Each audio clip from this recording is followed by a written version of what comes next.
Mungkin karena Kinets ngerasa bahwa Zurich ini anti Amerika. 오늘은 초콜릿처럼 다가옵니다. 안녕하세요. 저는 Bambang Sudandi 입니다. 네, 친구, welcome back to YouTube channel Nongkikuy bersama gua Bambang Sudandi. Nongkikuy, cara asik buat nongki-nongki. Inilah dia Nongkikuy episode ke-5. Hehe, yang di situ, yang di sana semuanya rame-rame. Yuk kita nonton bersama-sama, ngelawak bareng anak tongkrongan, ngalor ngidul tanpa keterangan dalam acara podcast Nongkikuy. Podcast Nongkikuy, andalan kita. Bersama-sama jadi berandalan, jeng jeng jeng jeng jeng.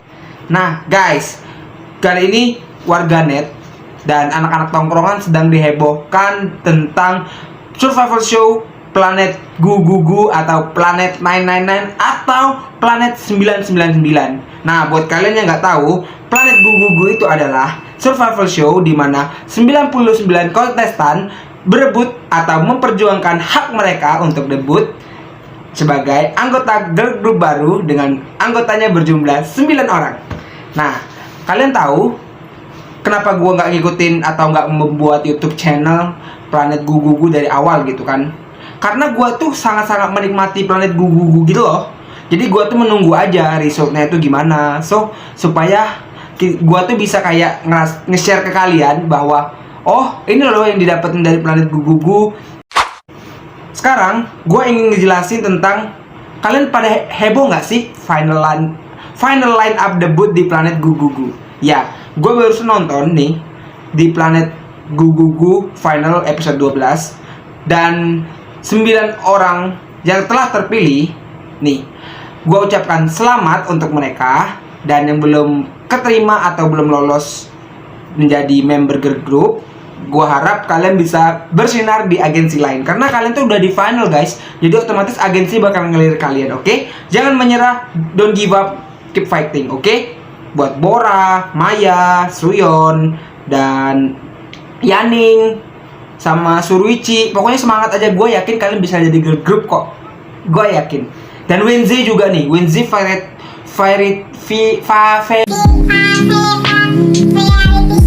ini dia bahasanya. Ya, gitulah pokoknya. Oke? Nah, di sini gua akan ngebahas tentang nama girl groupnya dulu. Nah, di nama girl groupnya itu udah dibahas ya di final, namanya adalah Kepler. So guys, gua udah dicatat nih di sini. Kepler adalah seorang tokoh penting dalam revolusi ilmiah, which is dia adalah seorang astronom Jerman, ya, atau ahli matematika dan ahli filosofi ilmiah. Nah, Kepler ini merupakan salah satu astronom yang dimana dia ini memiliki hukum yang sangat terkenal gitu, hukum gerakan planet Kepler. Nah, planet Kepler, jadi Kepler ini adalah astronom yang mengukur gerakan planet gitu. So, ya sangat-sangat masuk akal gitu. Nah, kenapa namanya bisa Kepler? Grupnya namanya bisa Kepler gitu loh guys. Karena ya astronom dan asteroid dan Gugugu ini tentang planet, ya otomatis ya sinkron aja gitu. Terus yang kedua nih, gue akan membahas siapa aja sih final line up debut yang udah terpilih tadi. Yang pertama ada Kim Chae-hyun. Nah, nih guys, Kim Chae-hyun itu ini nih. Buat yang nggak tahu Kim Chae-hyun itu sangat-sangat famous ya di kalangan Kinets. Kenapa? Karena Kim Chae-hyun itu sangat-sangat berpeluang tinggi untuk debut gitu loh. Dan Kim Chae-hyun ini suara vokalnya tuh sangat jernih gitu. So which is ya dia bisa menjadi main vokal di sini. Tapi guys, yang gue herannya di sini malah dia jadi center, anjir. Ya kayak gacor aja gitu line up debutnya. Yang harusnya centernya itu diisi sama visual, malah diisi sama main vokal. Agak rancu juga sih. Cuman ya begitulah Mnet ya guys. Kalian tau lah kalau Mnet itu sangat tidak terduga. Oke? Gue sangat mengapresiasi lah ya di sini di 9 vote ini. Kenapa mereka bisa sangat jujur dalam voting. Di sini bener-bener kelihatan kok 9 top 9 ini adalah 9 orang yang berpeluang tinggi tanpa manipulasi kalau menurut gua. Dan itu bener-bener pure aja, udah kelihatan kok. Lanjut ya. Kenapa Kim Chae-yoon bisa jadi center atau number one? Ya itu juga karena pilihan kalian ya. Karena otomatis kan ini kan one pick ya di final. Dan one pick itu pasti pada milih trainee Korea gitu loh. Otomatis karena kan di sini debutnya di Korea, girl group Korea. Otomatis yang banyak ya trainee Koreanya aja gitu. Sedangkan yang trainee luar itu hanya sebagai pendamping gitu. Oke, lanjut yang kedua ada Hyuning Bahi. Nah, ini salah satu pick gua, salah satu line up salah satu favorit gua lah, Bahi. Sebenarnya gua tuh nggak menyangka kalau dia bakal debut, guys. Sebenarnya. Tapi di awal gua tuh ngerasa kayak ini orang ada something interest gitu. Ini orang kayak vibes-nya ini kayak John Somi. Kalian tahu nggak sih kayak John Somi itu bener-bener ada aura bule-bulenya gitu kan. Dan ini cocok banget mengisi center. Cuman di pertengahan episode kayak gitu kan, melihat rank dia turun dari rank dia dari terakhir terus di tengah-tengah gitu kan. Jadi kayak wah ini kayaknya peluangnya sangat kecil nih untuk Bahi debut. Tapi rupanya dia bisa di final itu bisa mencapai posisi kedua. Yang harusnya sih kalau gua saranin ya, dia tuh harusnya di posisi pertama sih. Karena dia tuh bener-bener main visual banget. Dan gua ngerasa kayak ketuker aja gitu di Kim Chae-yoon sama Bahi. So guys, overall gue suka banget sama 9 line up debut ini. Bener-bener kayak bagus aja gitu. Bener-bener kayak cocok untuk menjadi girl group. Ya, tanpa meng-hate siapapun, tanpa mengesampingkan apapun. Oke? Lanjut, yang ketiga ada Choi Yoo-jin. Nah, ini dia Choi Yoo-jin. Banyak yang bilang kalau Choi Yoo-jin ini bakal menjadi kontestan yang akan tersingkir seperti Lee Ka-eun. Oke? Lee Ka-eun apa Liga-eun ya? Liga-eun, Ka-eun ya begitulah namanya. Di Produce 40X season sebelumnya. Kayak gitu. Tapi gue juga heran sih, gue kayak terkejut gitu. Dia kan masih member CLC ya, tapi tiba-tiba bisa debut gitu loh. Kalau kalian komennya gimana? Choi Yoo-jin debut. Tapi di satu sisi juga gue ngerasa kayak vibes dia ini kayak Kwon Eun-bi gitu loh guys. Dia ini bisa cute konsep, bisa girl crush, bisa pokoknya ya all rounder gitu loh. So dari 9 top 9 ini, top 9 yang debut ini bener-bener semuanya tuh all rounder. Oke? Gak ada yang bener-bener cuman ahli dalam satu sisi doang. Makanya gue sangat-sangat mengapresiasi Mnet kali ini gak memanipulasi. Kalau menurut gue ini bukan manipulasi, ini pure voting. Dan gue sangat setuju dengan line up ini. Nah, kita ngebahas Choi Yoo-jin ya. Choi Yoo-jin itu sangat-sangat dibutuhkan sebagai leader. Kenapa? Karena dia itu sangat mengayomi. Bener. Dia itu cocok untuk mengisi leader. Oke? Dan dia itu cocok untuk menjadi anak dari ibu dari anak-anak gitu loh guys. Otomatis kan kalau di setiap girl group kan pasti ada ibu lah, ibu mereka kayak gitu. Amma ga, ya kan, ada kan pasti. Nah, Choi Yoo-jin itu cocok untuk mengisi ibu itu guys. Dan Choi Yoo-jin ini bisa kok, gua perhatiin ya, Choi Yoo-jin ini pasti bisa untuk membackup girl group ini menjadi girl group yang sangat tenar gitu guys. Gue yakin banget dia bakal setara dengan IZ*ONE. Bahkan dia bisa membuat girl group 5 generation yang baru. Mungkin kita nggak ada yang tahu. Sedangkan 4 generation kan udah diisi sama ITZY ya, sama aespa juga. Nah kayak gitu. Lanjut ke 4, Kim Dayon.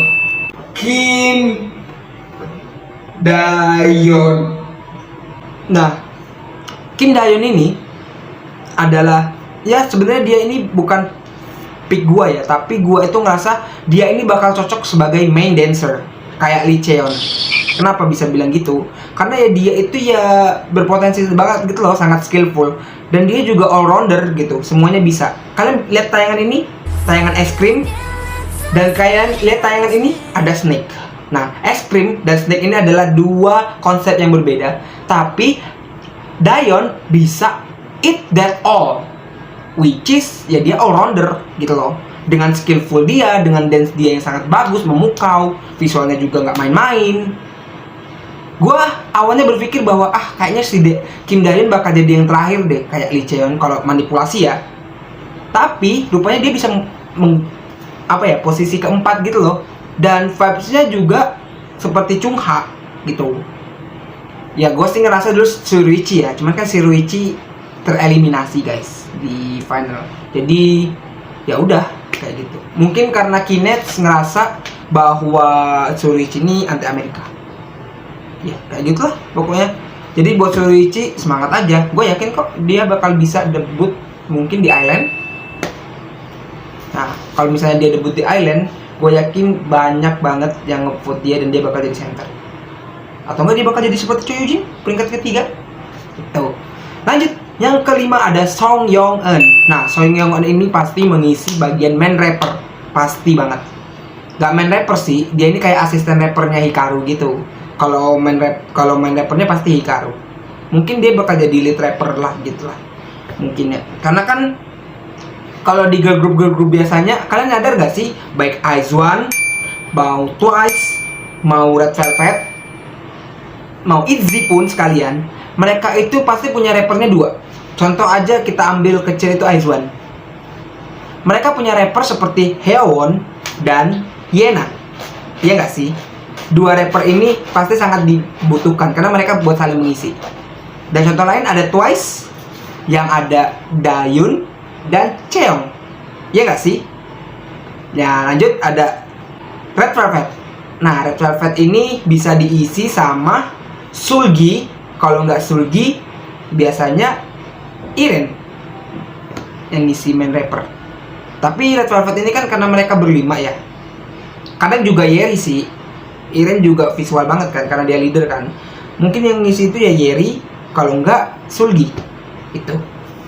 Atau bisa juga kayak si ITZY. ITZY itu Ryujin, cuman somehow kadang juga Yeji kayak gitu loh. Jadi otomatis tuh emang dua rapper itu emang harus biar balance. Oke. Makanya Song Yong Eun ini pasti bakal jadi lead rapper, kalau enggak dia jadi main rapper. Tergantung nanti posisi dia pas waktu debut. Oke. Lanjut, yang keenam ada Kang Yeso. Nah, ini dia Kang Yeso sih. Imut-imut Yepuda. Nah, kalau gua ngerasa Kang Yeso ini pasti bakal ada di posisi visual. Nah, visualnya itu kayak apa? Mungkin dia bisa jadi sub vokal atau main vokal. Karena vibe dia tuh bener-bener kayak Nako gitu loh.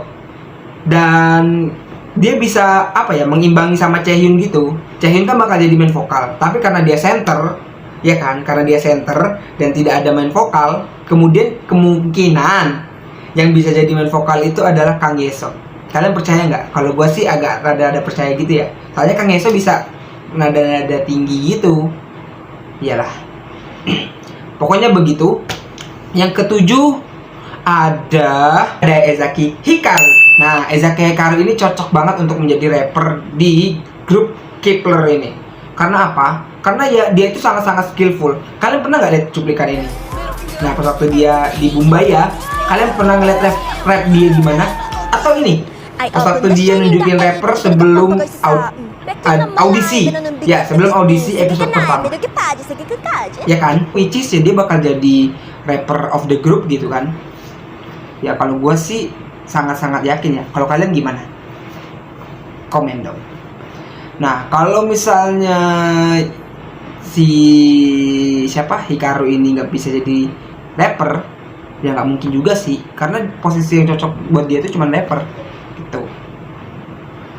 Lanjut yang ke-8 ada Sakamoto Mashiro. Nah, Sakamoto Mashiro ini gue juga bingung sih dia bakal ngisi apa.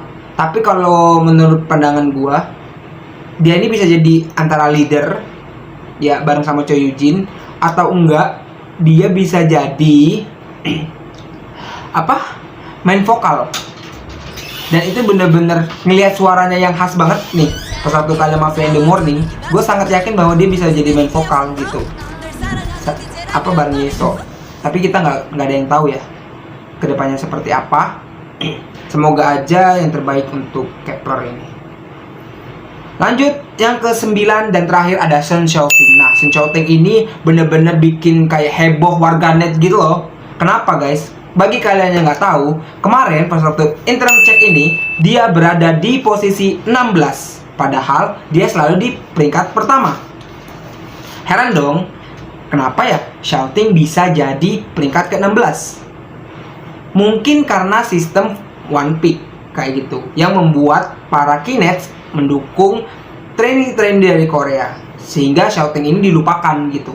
Tapi bersyukurnya adalah semenjak interim check, orang-orang itu pada gegas voting Xiaoting gitu loh guys, karena posisi Xiaoting bener-bener gak aman. Wah, ternyata trainee gue di posisi 16 gitu, nggak bisa nih, gue harus kejar vote supaya mereka bisa debut seperti Xiaoting gitu.